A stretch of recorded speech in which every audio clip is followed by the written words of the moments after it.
अस्सलामुअलैकुम दोस्तों, welcome to profession 365। दोस्तों, एक बड़ी खबर आ रही है मिडिल ईस्ट से। ठीक है, सऊदी अरबिया ने इजराइल को एक सीधा और सख्त पैगाम पहुंचा दिया है। उन्होंने कहा कि अगर इजराइल ने वेस्ट बैंक का एनेक्सेशन किया ना, मतलब अगर इजराइल वेस्ट बैंक को अपने कंट्रोल में ऑफिशियली मिलाने की कोशिश करता है तो ये सऊदी अरबिया के लिए एक रेड लाइन होगी, और अगर ये लाइन क्रॉस हुई तो सऊदी अरबिया इजराइल के साथ नॉर्मल रिलेशंस बनाने की तरफ कभी आगे नहीं बढ़ेगा। मतलब अब तक जो बैकडोर में दोस्तों जो बातचीत होती थी इजराइल और सऊदी डेलीगेशंस के बीच में कि हाँ चलो तुम्हें एक बार रिकॉग्नाइज करने की बात तो कर लेते, विचार तो कर लेते एटलीस्ट, वो अब नहीं होगी। ठीक है, अगर इजराइल ने ये कदम आगे बढ़ाकर वेस्ट बैंक को कब्जाने की कोशिश किया। यहाँ पर आप देख सकते हैं ये तरफ गाजा है, गाजा से थोड़ा ये डायरेक्शन में आ जाओ, यहाँ पर है वेस्ट बैंक। तो वेस्ट बैंक दोस्तों यहाँ पर है, और यरूशलम, ठीक है, यरूशलम भी इसे बोला जाता है। यहाँ पर मस्जिद अल अक्सा मौजूद है जो मुसलमानों के लिए बहुत ज़्यादा इम्पोर्टेंस रखती है, और यहाँ पर ये यहूदियों की दीवार है। जिविश पर्सन्स यहाँ पर उनका प्रेयर करते हैं। तो ये एरिया जो है ना बहुत ज़्यादा सेंसिटिव है।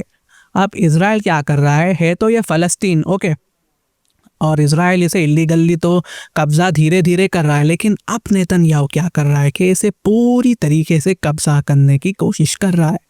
समझने के लिए एक तरह का ग्रेटर इजराइल यहाँ पर दोस्तों प्लान शुरू हो चुका है। अब आप सोचो दोस्तों ये सिग्नल कितना स्ट्रांग है सऊदी अरबिया का, क्योंकि अगेन देखो पीछे से यूएस और इजराइल दोनों ये चाहते हैं कि अरब कंट्रीज के साथ नॉर्मलाइजेशन हो, स्पेशली सऊदी अरबिया के साथ। अब आप सोचिए अगर एक बार सऊदी अरबिया इजराइल को रिकॉग्नाइज कर लेता है ना, तो इनडायरेक्टली ओआईसी सारे मुसलमान देश, मुस्लिम कंट्रीज इजराइल को रिकॉग्नाइज कर लेगी।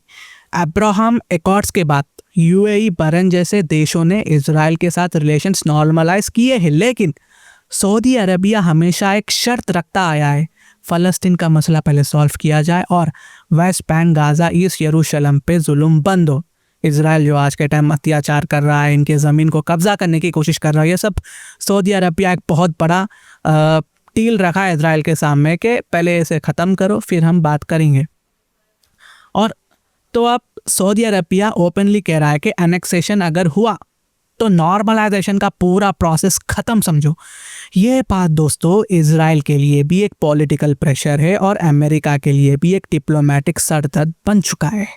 और जब तक ये बात आगे नहीं बढ़ेगी, आईमेक जैसा प्रोजेक्ट कॉरिडोर ठंडे बक्से में होगा। मान लो अगर सऊदी अरबिया ने कभी नॉर्मलाइज किया होता ना, तो पूरी मुस्लिम दुनिया में इजराइल के लिए एक एक्सेप्टेंस का रास्ता खुल जाता। लेकिन अब सऊदी ने जो वार्निंग दी है ना गाइस, उससे दोस्तों इजराइल के फ्यूचर प्लान्स पे एक बहुत बड़ा सवाल उड़ गया है।